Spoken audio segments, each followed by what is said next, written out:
318 knots. 1 family ledger. 3 centuries of births, deaths, and migrations preserved in cord. The museum received it in 1986 with no signature. Only a number.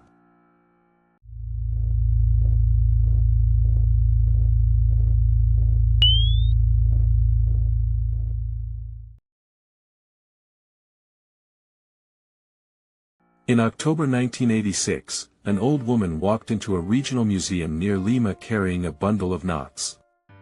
She gave no name. She gave no address. She said only one thing. My family has been counting with this for 318 years. Then she left. The accession clerk, a woman in her late 30s named Dona Inés Mejia, stared at the bundle for a long moment before she opened the ledger. She wrote 3 lines. Object received without provenance. Donor declined to give name. Stated only that the family had kept it for 318 years, threading 1 knot for each birth, each death, each migration. Then she began to count. The bundle was a khipu, a traditional Andean recording cord. 318 knots distributed across 41 secondary cords, all attached to a single primary cord roughly the length of an adult forearm. Mejia filed it as khipu Q318.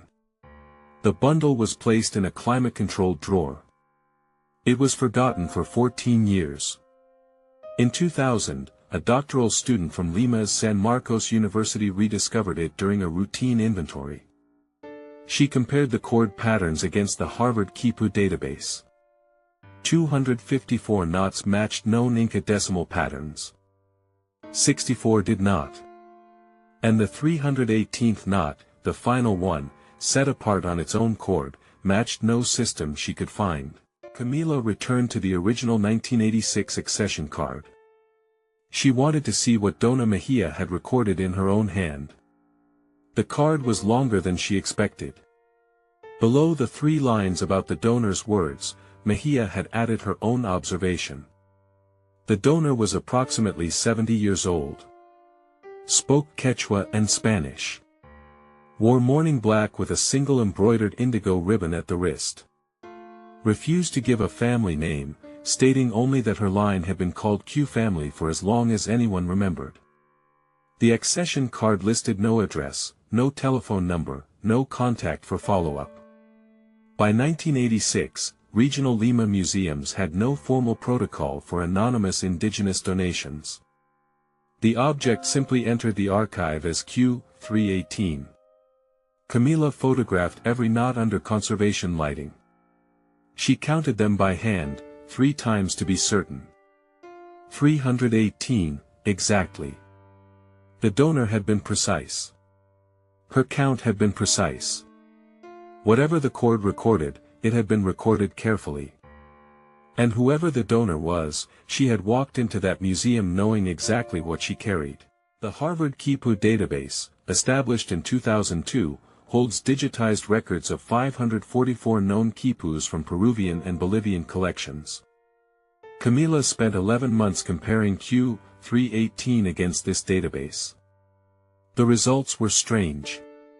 254 of the primary knots, figure 8 knots, long knots, single overhand knots, matched known Inca decimal patterns. These could be read. They counted things. The records showed births in 5s and 10s, deaths in single digits, migrations in numbers paired with directional markers, south for the coast, east for the highlands. 64 knots, however, did not match. They were not ceremonial markings. They were not decorative. They followed an internal logic, symmetrical, repeated across generations, but no known khipu system corresponded. And then there was the final knot. Knot 318. Tied on a separate cord, branched off near the bottom of the primary line.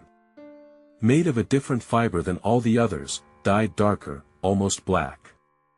It matched nothing in the database. It matched nothing in any published study. Camila wrote in her research log, "This knot is reserved for something. We do not know what. In her search for context, Camila reached out to Frank Salomon, an anthropologist whose work in the Peruvian highland village of Tupicocha had documented one of the rare living traditions of khipu use. In Tupicocha, Salomon had observed khipus that were not relics. They were active, held by Aelu elders during community ceremonies, treated as documents of civic authority. He wrote, "In this village, the cord keepers do not display them. They consult them. The cords retain meaning that no outsider has yet recorded in full." Camila sent photographs of Q318 to Tupicocha through Salomon's network. The response came back 2 months later. The cord keepers had examined the images. They confirmed that Q318 used fiber techniques consistent with the Huaracairi region. They recognized the binding patterns. They could read most of the knots, births, deaths, migrations, exactly as the donor had stated. But on the matter of the 64 anomalous knots, they were silent.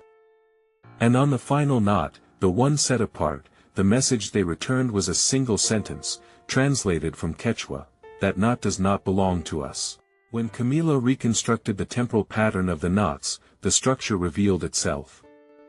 The earliest knots, closest to the primary cord's anchor, dated to the mid-17th century, roughly 1668.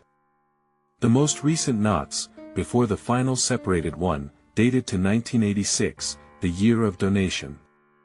318 years of continuous record. 11 generations of knots. And in the binding patterns, Camila found something she had not expected. The knots had been tied by different hands. Tightness varied. Fiber wear varied. But the structural grammar remained consistent across the entire span. Whoever taught the next keeper, taught carefully. Camila consulted ethnographers in Cusco. Their interpretation, based on comparative patterns from other living tradition communities, the keepers were almost certainly women. In Andean traditional households, the cord-keeping role passed mother to daughter, daughter to granddaughter, when literacy in Spanish was uncertain or unwanted. The cord was a private archive, kept in kitchens, in wedding chests, in the hands of grandmothers, where official records would not reach. Camila wrote that night, "This is not an artifact. It is a household. A line of keepers who counted what no one else was counting. Their ledger was their hand." Q318 sat in an awkward category. Under standard museum protocols, an object without provenance, without donor signature, without verifiable chain of custody, was difficult to catalog. Was it a pre-Hispanic artifact? The fiber dating suggested earliest knots from roughly 1668, colonial period, not Inca. Was it a colonial-era administrative record? The untranslated knots ruled this out. Was it an ethnographic donation? The donor had not consented to ethnographic documentation. The museum ultimately classified it as a textile object of historical interest, category undetermined. Camila's research, when she submitted it for peer review in 2003, encountered a related difficulty. Her interpretation, that Q318 was a multi-generational family ledger maintained outside official record systems, was historically plausible but not provable. Reviewers asked, where is the family? Who can verify the chain? Camila answered honestly, the family chose to remain anonymous. They donated the cord and walked away. The pattern in the cord is the only signature we have. Her paper was published with a methodological caveat. Q318 remains, in the museum's official catalog, undetermined. Not 318 demanded its own attention. Set apart on a branched cord. Tied with a fiber that did not appear elsewhere on the object, darker, almost black, possibly camelid wool rather than cotton. Camila brought the knot to a textile conservator in Lima. The conservator confirmed, the fiber was alpaca, not cotton. Spun differently from the rest of the cord. Possibly added later than the others, though dating single knots is imprecise. Camila tried every interpretation. Was it a death? Births and deaths used cotton in the rest of the record. Was it a migration? Migration knots paired with directional markers. This one had no marker. Was it a ritual signature? Tupicocha cord keepers had said, that knot does not belong to us. She returned to the original 1986 accession card. Dona Mejia's notes ended with one final line, quoting the anonymous donor. Quote, "The last knot is for the one who comes next." End quote. Camila stared at this for a long time. Then she wrote, in her own private notebook, "It is not a record of the past. It is a placeholder for the future. It has not been used yet." In April 2024, the museum received a letter. Postmarked Tupicocha. Handwritten in Spanish, with 2 lines added in Quechua. The letter was signed only with initials, MQ, and a single sentence, "I am from the family that gave the cord. I would like to see it." The museum responded. A viewing was arranged. MQ, a woman in her late 20s, arrived in October 2024. She declined to be photographed. She declined to give her full name. She asked to hold the cord alone for 1 hour. The museum granted this. When she emerged from the reading room, she asked one question. She wanted to know where the final knot was. The archivist showed her. She looked at it for a long time. Then she asked a second question. She wanted to know whether anyone had tied it. The archivist answered, "No. It is the same knot the donor brought in 1986. MQ nodded. She thanked the museum. She left without further explanation. What we do not know, what we cannot know, is whose name was meant for that knot. Whether it has been waiting. Whether it is still waiting now. Apocryphal File AP-002. Status, unresolved. Cross-reference. If the official archive is the river, the unofficial archive is the riverbed. Quipus survived where Spanish ledgers did not. Some were doubted. Some were displaced.